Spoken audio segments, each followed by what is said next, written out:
Hi everyone, this है Brijesh Singh. Once again welcome to my YouTube channel. आज हम करेंगे सेट ऑफ के ऊपर नेक्स्ट प्रॉब्लम। एज्यूम करता हूँ अभी तक का सब रूल्स याद है सेट ऑफ का। वीडियो नंबर 1 जरूर देखना, प्लेलिस्ट में है। आज हम करेंगे next problem from the C enter study material.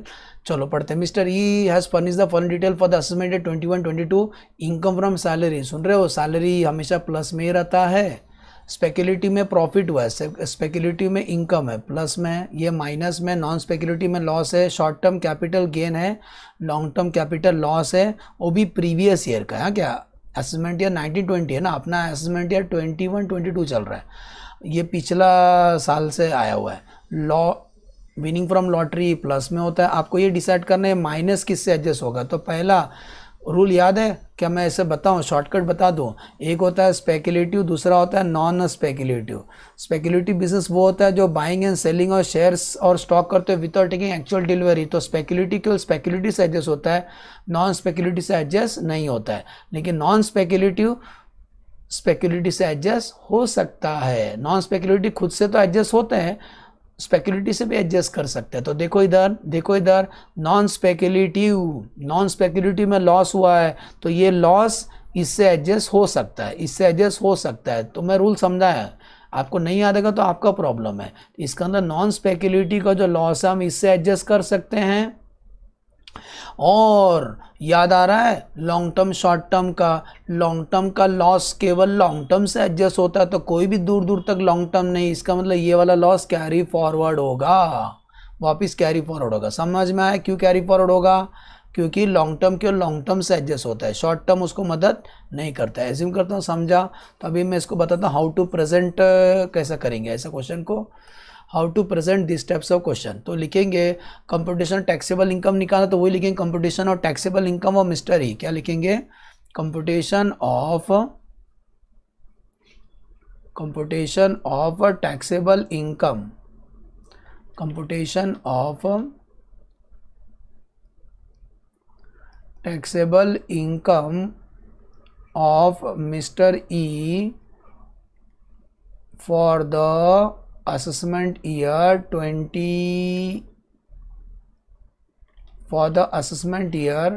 21-22। ठीक है, कॉलम बना लेना, 2 कॉलम इनर आउटर।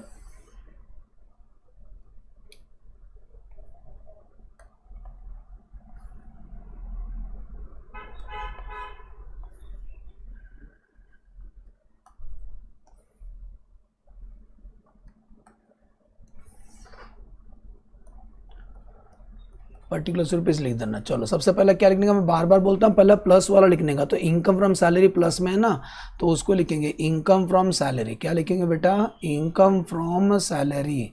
तो बेटा इनकम फ्रॉम सैलरी आपको कितना दिखाई दे रहा है? 1.5 लाख दिख रहा है। उसके साथ कोई एडजस्ट किया क्या हमने? नहीं ना, तो सीधा सीधा उसको आउटर कॉलम में लिखेंगे, कोई भी काटम कोटी नहीं है। 1,50,000 सीधा बाहर लिखो। फिर हाउस प्रॉपर्टी तो नहीं है, बिजनेस है, तो लिखेंगे इनकम फ्रॉम बिजनेस। क्या लिखेंगे? Income from business. अभी बिजनेस में 2 है, इनकम फ्रॉम बिजनेस लिख देना। अब बिजनेस में 2 है, तो सबसे पहले क्या लिखेंगे? प्लस वाला लिखने का। तो इनकम फ्रॉम स्पेक्युलेटिव बिजनेस लिखना है। कितना? 60,000, तो लिखेंगे income from speculative business. Income from speculative business, income from speculative business. कितना इनकम है बेटा? 60,000 का इनकम है। अब इसको ये देखा जाएगा कि इसने किसको मदद किया। तो नॉन स्पेक्युलेटिव एडजस्ट हो गया, तो less loss from non speculative, less loss from non speculative business. कितना लॉस था एक बार देख लो, कितना लॉस था? 40,000 एडजस्ट कर सकते हैं। यस सर, तो 40,000 एडजस्ट हो गया, ब्रैकेट दिखा देना, तो आंसर आउटर कॉलम में आएगा 20,000। क्लियर। अब आते हैं बेटा कैपिटल गेन। जो कैपिटल गेन है शॉर्ट टर्म में प्लस है, लॉन्ग टर्म माइनस है, लॉन्ग टर्म एडजस्ट नहीं होगा, तो दोनों लिखेंगे। अगला हेडिंग लिखेंगे कैपिटल गेन। क्या लिखना है बेटा? Capital gain. कैपिटल गेन में शॉर्ट टर्म कैपिटल गेन है। याद करो शॉर्ट टर्म कैपिटल गेन कितना है? 80,000, वो सीधा सीधा बाहर निकाल दो।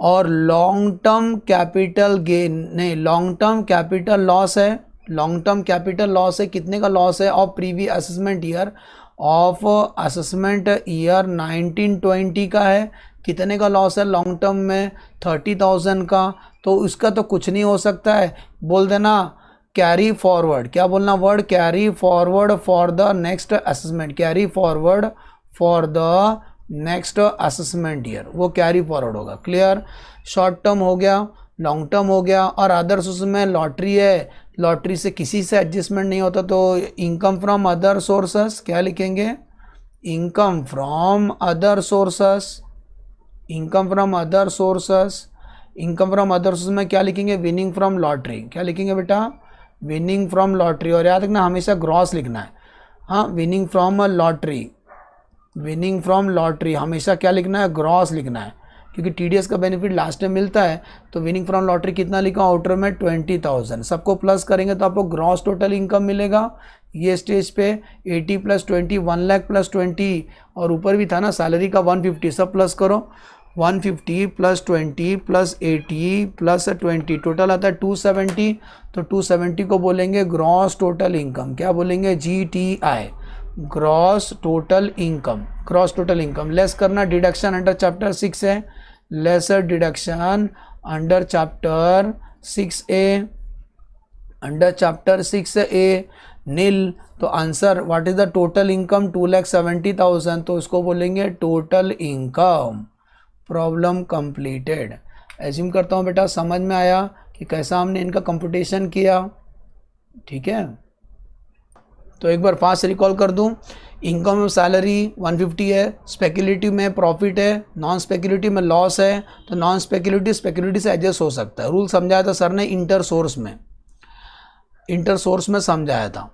शॉर्ट टर्म कैपिटल गेन में गेन है, शॉर्ट टर्म कैपिटल गेन है, लॉन्ग टर्म में लॉस है, लॉन्ग टर्म के लॉन्ग टर्म से एडजस्ट होता है, तो इसीलिए कैरी फॉरवर्ड होगा नेक्स्ट ईयर के लिए, और विनिंग फ्रॉम लॉटरी हमेशा टैक्सेबल होता है। ओके, एज्यूम करता हूँ समझ में आया। Thanks for watching the video, bye bye.